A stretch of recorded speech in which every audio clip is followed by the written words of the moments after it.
Hello, and welcome back to Bite-Sized Bible Blessings. We're still talking about the 23rd Psalm. The Lord will provide. I just think there's a lot to this. And as I'm dealing with everyday stuff in life, as you are, I think sometimes we have to remember that the Lord has very creative ways of providing for us. And the things that he wants to provide, as we've already said, are not always the things that we're looking for.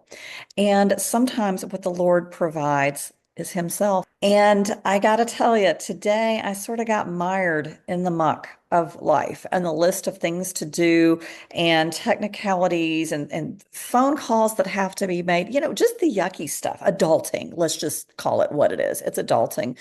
And I don't really see any glory in that. And there's nothing rewarding in that. There's nothing that fulfills me at all. And I got really bogged down by it and was in a pretty grouchy mood.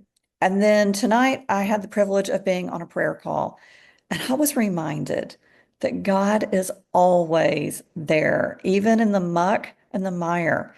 And what we've got to do sometimes is to look up and to look for his face, to remember that he loves us. We work from a place of victory. We're not trying to earn his love. That's a gift. We're deemed righteous once we accept the blood of Jesus. And so the greatest thing that God provides is himself. And Jesus paid the price so we can have it. We are reconciled to God the Father by the blood of Jesus. And so, whatever you're going through, I know we look to God and we look for provision that the bills will get paid, that the healings will come, that the news will arrive. But sometimes we just have to sit and recognize life is mucky and life is yucky. But God is always there.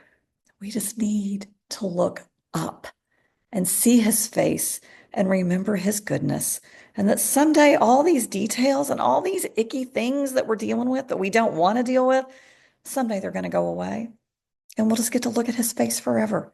And so until then, let that kind of put some of these other things in their proper perspective. He will provide in so many, many ways.